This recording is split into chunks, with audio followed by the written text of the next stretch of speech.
Welcome back to my channel mastering commerce academy.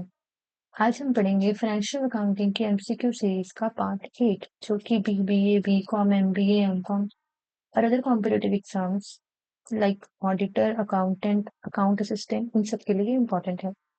So let's start. First question is which of the following is an intangible asset? Furniture, goodwill, stock, building. Intangible assets basically वो होते हैं जिन्हें हम touch नहीं कर सकते। Furniture को हम टच कर सकते हैं, स्टॉक को भी हम टच कर सकते हैं, बिल्डिंग को भी हम टच कर सकते हैं, पर किसी भी फर्म या बिजनेस की गुडविल को हम टच नहीं कर सकते। B is the correct answer. Next question is the balance of drawing account is transfer to. Drawing account का बैलेंस होता है किसके ऊपर ट्रांसफर किया जाता है? ट्रेडिंग अकाउंट में, कैपिटल अकाउंट में, प्रॉफिट एंड लॉस अकाउंट में या फिर कैश अकाउंट में? तो ड्राइंग अकाउंट का बैलेंस होता है वो ट्रांसफर किया जाता है capital account. B is the correct answer. Next question is, what does the term debit note refers to? Debit note की term है वो refers किसे refer करती है? A note sent to customers for receipt, a note issued for purchase return, a note sent for sales, a note issued by bank.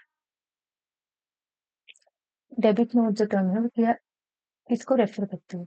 So here ये note है जो issue किया जाता है for purchase return और credit return की ये जो note है वो customer for receipt. So here the B is the correct answer. Next question is, in accounting, closing stock is shown in trial balance only, trading account only, balance sheet only, trading account and balance sheet. Closing stock basically दो जगह दिखाया जाता है, trading account की credit side में, balance sheet की asset side में। So D is the correct answer. Next question is the person to whom money is owed is called. एक पर्सन जिसने मनी ओन की हुई है वो कौन होता है? डेटर होता है, क्रेडिटर होता है, बैंकर होता है या फिर एजेंट होता है? So here the correct answer is creditor. B is the correct answer. Next question is, income received in advance is treated as, जो भी income advance में receive होता है उसको हम क्या treat करते हैं? Asset, liability, income, reserve. जो भी income हमारे लिए advance में receive हुआ, it means हमने अभी इसके against जो भी services हैं वो देनी है अभी हमें, इसलिए वो as such time के लिए liability है कंपनी के लिए। B is the correct answer.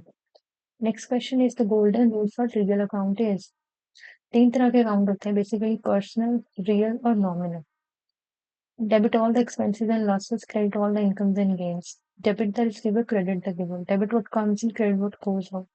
Debit all asset, credit all asset. सबसे पहले तो मैं ये बताना चाहूंगी कि ए बी सी ये तीनों रूल्स हैं और डी कोई भी रूल नहीं है, डी तो है ही रॉन्ग है। सो हियर रियल अकाउंट का रूल बताना हमने। सबसे पहले debit all the expenses and losses, credit all, ये है नॉमिनल अकाउंट का rule. Then is debit the receiver, credit the giver, ये है हमारा पर्सनल अकाउंट का rule. Debit what comes in, credit what goes out, ये है रियल अकाउंट का rule. So here C is the correct answer. Next question is, discount allowed is, हमने किसी को डिस्काउंट अलाउ किया, कंपनी के लिए क्या हुआ? वो एक्सपेंस है, लाइबिलिटी है, इनकम है या एसेट है? फर्म के लिए क्या है? वो है एक्सपेंस। ये is the correct answer. Next question is, purchase account has a normal dash balance. Purchase account में जो नॉर्मल बैलेंस होता है वो क्या होता है? Credit balance, debit balance, zero balance या फिर वेरिएबल बैलेंस? परचेज अकाउंट जो है वो है एसेट अकाउंट है बेसिकली। सो इसका जो भी बैलेंस होगा वो डेबिट बैलेंस होगा। B is the correct answer. Next question is, the term accounting year refers to, accounting year किसे कहा जाता है? कैलेंडर ईयर को, फाइनेंशियल ईयर को, 12 months period chosen by business या बजट ईयर को? सो बेसिकली कैलेंडर ईयर क्या होता है? बेसिकली 1 जनवरी से स्टार्ट होकर 31 दिसंबर को जो ओवर हो जाए वो होता है calendar year. Financial year basically होता है जो 1 अप्रैल से स्टार्ट होकर 31 मार्च को खत्म हो। अकाउंटिंग ईयर होता है कोई भी 12 मंथ का पीरियड जो बिजनेस के द्वारा चूज किया गया, उसे हम अकाउंटिंग ईयर कहते हैं। So here C is the correct answer. Next question is, carriage outward is classified as, carriage outward को क्या क्लासिफाई करते हैं? Direct expense, indirect expense, capital expense और not an expense? Carriage inward को हम direct expense में include करते हैं बट कैरेज आउटवर्ड को हम इनडायरेक्ट एक्सपेंस में इंक्लूड करते हैं। B is the correct answer. और इसकी जो एडजस्टमेंट्स होती हैं वो भी, इसकी एंट्री भी प्रॉफिट एंड लॉस में होती है, ट्रेडिंग अकाउंट में नहीं होती। Next question is, if the debit and credit of trial balance do not match, the difference is placed in. अगर ट्रायल बैलेंस की डेबिट और क्रेडिट साइड का बैलेंस अगर मैच ना करे तो हम उस डिफरेंस को किस में प्लेस करते हैं? कैपिटल अकाउंट में, सस्पेंस अकाउंट में, कैश अकाउंट में या फिर रिजर्व अकाउंट में? सो बेसिकली जब ट्रायल बैलेंस की अर्थमेटिकल एक्यूरेसी नहीं होती तो उस बैलेंस को हम सस्पेंस अकाउंट में डाल देते हैं. B is the correct answer. Next question is, the main purpose of preparing the journal is to.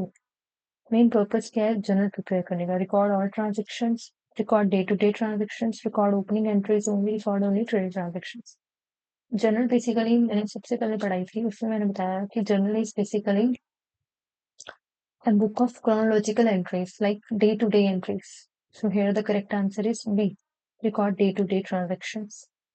Next question is, rent paid in advance is. Rent paid in advance क्या है? Income है, expense है, liability है, asset है. हमने advance में rent पे कर दिया तो ये बिजनेस के लिए क्या है? Asset. D is the correct answer. Next question is, which of the following is not recorded in the journal proper? इनमें से कौन सी एंट्री है जर्नल प्रॉपर में रिकॉर्ड नहीं होती?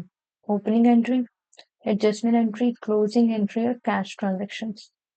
सो बेसिकली जर्नल प्रॉपर में ओपनिंग एंट्री भी होती है, एडजस्टमेंट एंट्रीज तो होती है, क्लोजिंग एंट्री भी होती है. कैश ट्रांजेक्शंस जो है वो कैश बुक में रिकॉर्ड होती है. So here the correct answer is D, cash transactions. This is a bonus question for you. You have to answer the question in the comment section below.